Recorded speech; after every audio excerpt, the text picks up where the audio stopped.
नमस्कार, आप देख रहे हैं टाइम्स न्यूज और मैं हूं आपके साथ कंचन।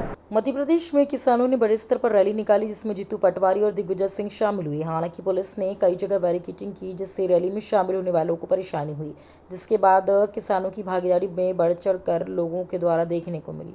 यह रैली किसानों की समस्याओं से संबंधित मांगों को लेकर निकाली गई और आज अंत में कलेक्टर को ज्ञापन सौंपा। रैली में जीतू पटवारी, दिग्विजय सिंह जैसे नेता भी शामिल हुए। वहीं जीतू पटवारी ने मीडिया से चर्चा करते हुए कहा कि बीजेपी किसानों को रोककर किसानों की आवाज़ दबाने की कोशिश कर रही है। वहीं राहुल गांधी को लेकर भी बात कही गई। डंपर, बैरिकेड अजय भैया नीचे करो और सब नहीं लगे। बस मैं मानता हूँ सब दिख गई कि ये सरकार के अंदर चोर है, इसलिए डरी हुई है। अरे मोहन भैया, आपने कहा था शिवराज जी जब मुख्यमंत्री थे कि हम 3100 के धान के दाम 2700 के गेहूं के देंगे।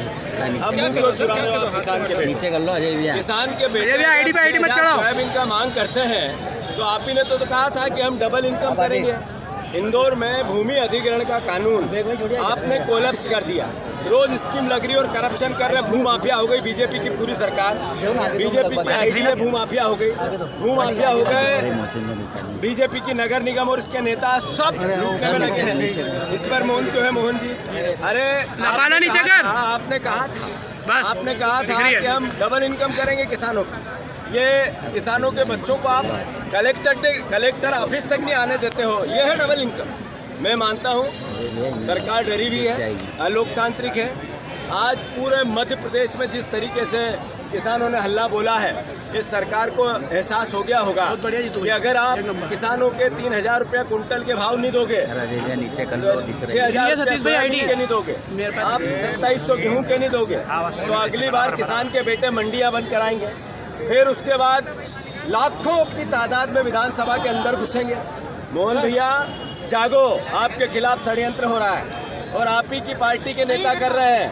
मैं अनुरोध करना चाहता हूं कि जितनी जल्दी हो किसान के बेटों की सुन लो। आपको सद्बुद्धि आए, भगवान ईश्वर आप किसान की बेटों की सुनो। आप 5 साल मुख्यमंत्री रहो, हम आपको नहीं रोकेंगे, ना आपको अड़ंगे देंगे, केवल विपक्ष की भूमिका निभाएं। पर आपकी सरकार के अंदर बैठे विभीषणों से बचो और किसानों के हितों में निर्णय लो। मोहन भैया धन्यवाद।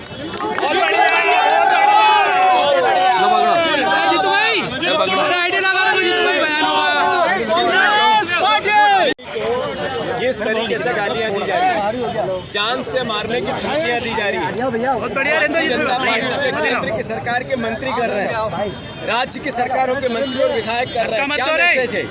नरेंद्र मोदी चुप है, मौन है और देख रहे हैं, गाली दो, मारने की धमकी दो। ये एहसास क्या कराता है? एहसास ये कराता है कि राहुल गांधी जिसे डरते हैं नरेंद्र मोदी, नफरत करते हैं उनसे, इसलिए वो किसान के बेटों की बात करते हैं, गरीब की बात करते हैं, युवाओं की नौकरी की बात करते हैं, आरक्षण की बात करते हैं, संविधान बचाने की बात करते हैं। राहुल गांधी इस देश के मर्म को जीते हैं, गरीबों के लिए अपने आप को झोंक दिया, प्रेम प्यार मोहब्बत के लिए कश्मीर, कन्याकुमारी से कश्मीर तक पैदल चल लिए। इसलिए नफरत करते हैं, इसलिए नफरत करते हैं कि उनके पिता ने शहादत दे दी इस देश के लिए, शहीद हो गए। उनकी दादी ने गोलियों से छन्नी करा ली अपने आप को। नरेंद्र मोदी क्यों नफरत करते हैं राहुल गांधी जी से? इसकी कांग्रेस पार्टी कड़ी निंदा करती है।